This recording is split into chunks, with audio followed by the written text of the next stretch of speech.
या बातमीचे प्रायोजक आहेत आनंद मुखवास, भरपूर ताजी सास अब आपके पास। BK products Shahada.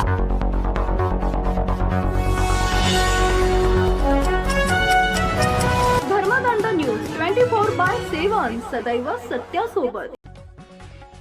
बिलाडी धरणाच्या बांधकामाला खामगाव ग्रामस्थांनी तीव्र विरोध दर्शवलाय।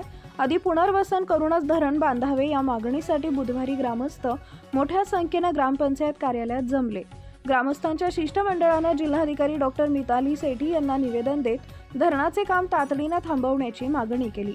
पुनर्वसनाचा ठोस निर्णय न घेतल्यास मुंबईतील मंत्रालयावर पायी मोर्चा काढण्याचा इशाराही देण्यात आला।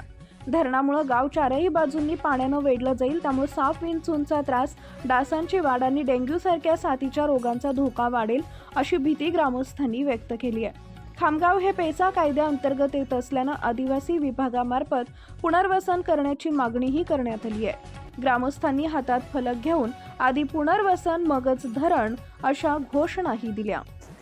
आमचे मुख्य कारण आहे खामगाव गावाचे पुनर्वसन करण्यात यावे असे निवेदन आम्ही कलेक्टर मॅडमांना दिले आहे।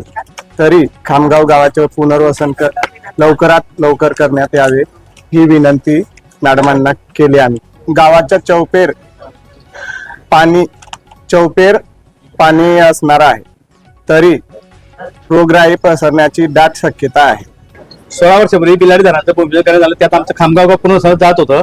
आज त्यासाठी आम्हाला 14 हेक्टर 65 विरचक शहरात जागाही भेटलेली आहे, पण आज प्रशासनाने त्या धरणाची काही प्रमाणात उंची कमी करून गावाचं पुनर्वसन करण्याचं नाही करायचं असं त्यांनी प्रस्ताव केला असेल आणि ते काम चालू केलेलं आहे। त्याच्यामुळे आमच्या गावाला आजूबाजू सर्व चौबाजूने पाणी असल्या कारणाने गावात रोगराई पसरेल, म्हणून आमच्या गावाचं पुनर्वसन करण्यात यावं। ते पुनर्वसन लवकर त्यासाठी आम्ही लवकरच आता जर जिल्हाधिकाऱ्यांनी लवकर निर्णय घेतला नाही तर आम्ही खामगाव तर आदिवासी विकास मंत्री माननीय अशोक उईके साहेबांकडे पायी मुंबईपर्यंत या मागणीसाठी जाणार आहोत लवकरच। त्यामुळे शासनाने लवकर दखल घेऊन आमच्या गावाचा पुनर्वसन प्रश्न लवकरात लवकर मिटवावा अशी आम्ही विनंती करण्यासाठी इथं आलोय। Subscribe now and press the bell icon. Never miss an update.